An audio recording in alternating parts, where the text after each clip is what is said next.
I mean, Tom Aspinall still can't see. He's got a fucked up right eyeball still. It's really bad, right? The reality is he might not ever fight again. Like, who knows? Like, if he has surgery on his eye and it doesn't go well and he can't see out of the eye, apparently he's still fucked up in his right eye. There's some tendon damage or something. And, you know, eyes are so tricky, you never know. Unless you're a fucking complete psychopath like Michael Bisping, who fought 11 fights in the UFC blind in one eye, which is so crazy that he did that. That's not me saying. I did his podcast, shit, right? That's your buddy. I did his podcast. That's my buddy, man. But he's so stupid, man.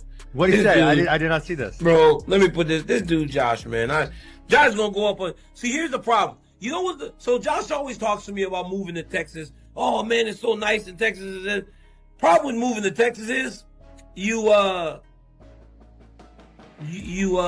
start believing in stuff that just is not true, man. People. Alright, so I'm really connecting with this outlook, and honestly it lines up perfectly with what I'd describe as that raw, no-nonsense Texas way of seeing combat sports. From a slightly exaggerated perspective, we sometimes come across this mild illusion drifting around, a comfortable little story claiming that things are a bit simpler, a bit more forgiving than they truly are in reality. What we're really talking about here is deception and misplaced belief, folks. It's that dangerously powerful confidence in something that simply doesn't exist, something that has no grounding in the ruthless world of professional fighting. Because let me tell you, and pay close attention to this point, when it comes to rising prospects in this sport, the moment you step inside that cage, that brutally unforgiving octagon, if you carry even the slightest trace of naive optimism, if you enter with anything less than pure, animalistic ferocity running through your veins, then you've already lost the mental war before the first punch is even thrown, before the fighters touch gloves. This isn't about some specific place on the map or a polished, romantic idea that sounds inspiring in motivational clips. No, this is about the hard, uncompromising truth of real combat at the very highest level. The Ultimate Fighting Championship, at its core essence, values nothing, absolutely nothing, more than raw aggression and the capacity to overpower another human being inside that cage. What they constantly seek are the strong, the relentless, the competitors who simply refuse to fold under pressure.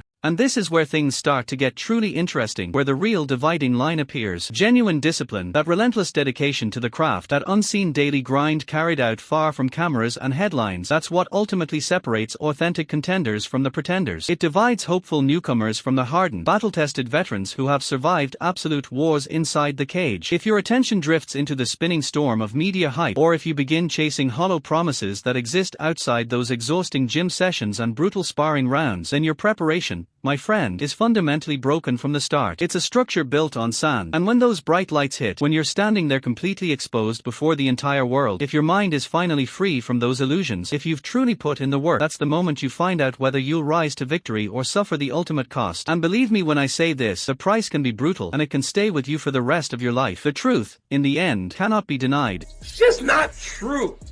Where did Josh Thompson hear that? Did you ever wonder why? But, Daniel, did you see who ended up in the Epstein files? Rogan, but that's not true. Yes, Rogan wasn't in. Rogan wasn't. John in Jones. John Jones. You're a liar. John Jones was his favorite fighter. Bro, you're a liar, bro. No bullshit. Go type it in. Swear on everything. Swear on everything. You know what? I'll try to send it to Luis right now because you can search them yourselves.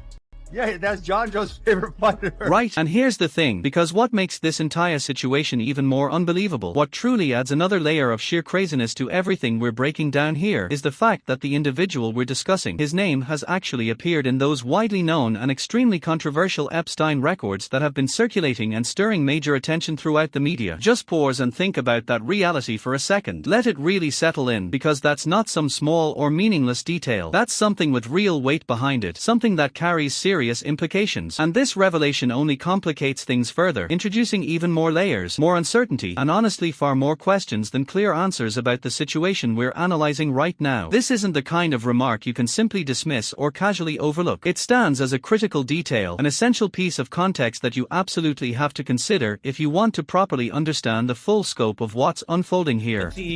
They looked like they weren't ready to fight. They also look like they just, they didn't look as skilled as we have seen fighters look recently. So what you really need is you need the best guys fighting to kind of wipe the bad performances out. Now let's take a moment to examine the incredibly ruthless terrain, the savage competitive ecosystem that defines the Ultimate Fighting Championship at its very highest level. Inside this environment, this intense pressure chamber of elite combat, what some people casually label a mishap, what others might call an accident, isn't some harmless mistake or random stroke of bad luck. In reality, it's simply a harsh and unpredictable outcome that you, as the fighter, fail to anticipate or prevent through preparation, awareness, and readiness. And here's the part that becomes genuinely unsettling when you stop and really consider it. Do you honestly believe that Tom Aspinall's deep conviction, his firmly held belief that something may have been done to him intentionally during that moment, doesn't continue to weigh on him mentally and emotionally every single day? That kind of psychological scar, that lingering mental damage that stays alive in your thoughts, can be just as real, just as devastating and career-altering as any permanent physical harm to your eyesight or any other part of your body. When you step back and observe how the UFC truly operates, how this entire system moves forward, everything revolves around relentless momentum and constant forward motion. The division doesn't stop, doesn't pause, and certainly doesn't wait for one individual's hardship or personal situation. No matter how legitimate it might be, the organization fundamentally doesn't revolve around your particular problem or how it happened, whether it was deliberate or accidental, whether it was a genuine mishap or something more calculated. What ultimately matters is far simpler: results, performance, the ability to show up and deliver when the moment demands it. That championship belt, the ultimate prize every fighter is chasing, demands non-stop activity, total commitment, and consistent defenses against challengers. And if you, as the champion, cannot meet that expectation or live up to that responsibility, then you're no longer just defending a title, you're fighting for your place, battling to stay relevant, and trying to survive in a division that keeps marching forward with or without you, ready or not. But again, bro, he got beat. He's good. He's good, right? But he's lost fights. It's just not in a great place. Would you say that if you put Waldo Cortez Acosta in there with Cyril Gahn or Tom Aspinall, he'd be competitive? Would you? You're right. So he lost in August of 25 to Pavlovich, Pavlovich is ranked pretty high.